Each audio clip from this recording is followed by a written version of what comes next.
साथियों, हमारे देश में जातिवाद का जहर किसने घोला? क्या वास्तव में वाकई हमारे देश में जाति व्यवस्था थी? देखिए, हमारे शास्त्रों और धर्म ग्रंथों में कहीं भी जाति शब्द का उल्लेख नहीं है और ना ही कहीं ऊंची जात या नीची जात का उल्लेख है। आप कोई भी पुराण या उपनिषद, वेद कहीं भी उठाकर देख लीजिए, जाति शब्द का कहीं भी उल्लेख नहीं।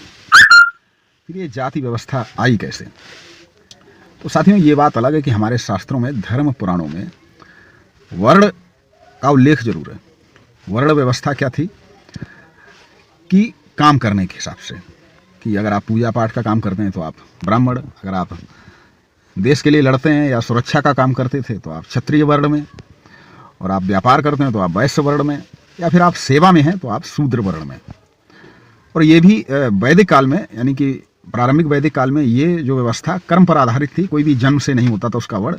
उत्तर वैदिक काल में आते आते जरूर कि ब्राह्मण का बेटा ब्राह्मण, क्योंकि वो ब्राह्मण के घर में होता था तो पूजा पाठ का काम सीखता था। धीरे धीरे ये व्यवस्था स्थायी हो गई, लेकिन यहाँ भी वर्ण व्यवस्था ही थी काम के अनुसार, और वो छोटा बड़ा भी नहीं था। यहाँ हर, चूँकि कहा गया है कि विष्णु जी के मुख से ब्राह्मण, भुजाओं से क्षत्रिय, पेट से वैश्य और पैरों से शूद्र वर्ण का, यानी कि पैर हमारे शरीर को ढोते हैं शूद्र सेवा में।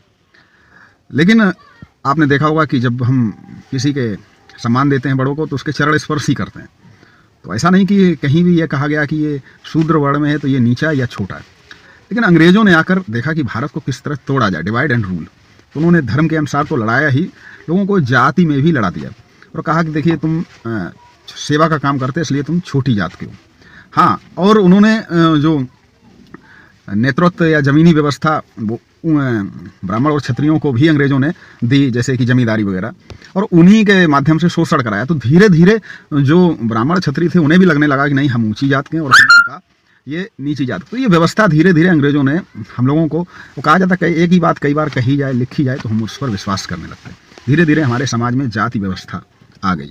इसके लिए ब्राह्मण और क्षत्रिय दोषी हो सकते हैं, लेकिन हमारे शास्त्र या पुराण में, क्योंकि उसमें कहीं भी छोटे और बड़े का उल्लेख नहीं है। खैर, अब संविधान लागू हुआ तो अब नौकरी में आरक्षण भी, और सबको ये व्यवस्था दी गई है कि आप अपना कोई भी काम अपना सकते हैं। तो जाति के अनुसार आधार पर वैमनस्यता फैलाना, राजनीति में ऐसा हो सकता है कि लोगों को वोट के लिए, या आप छोटी जात के हैं, आपको बड़ी जात के लोगों ने शोषण किया, ये समझाकर उनको तोड़ा जा सकता है। लेकिन ये धर्म को या पुराणों को दोषी ठहराना, ये गलत है। तो जाति व्यवस्था वैसे भी किसी भी तरीके से हमारे पुराणों में तो थी ही नहीं, और आज भी किसी भी तरह से हमारे समाज के हित में नहीं। हाँ, वर्ण व्यवस्था जरूर थी, जहाँ पर लोगों के पास अपना पुश्तैनी काम था।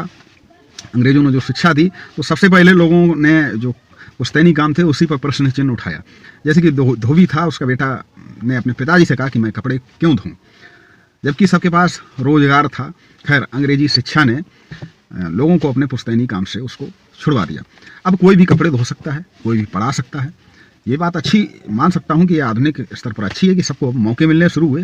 तो इसको जाति के ऊपर मरना और जाति के अनुसार एक दूसरे से लड़ना, ये कहीं भी किसी भी तरीके से ठीक नहीं है, और देश के हित में भी जाति व्यवस्था जो है हितकारी नहीं है।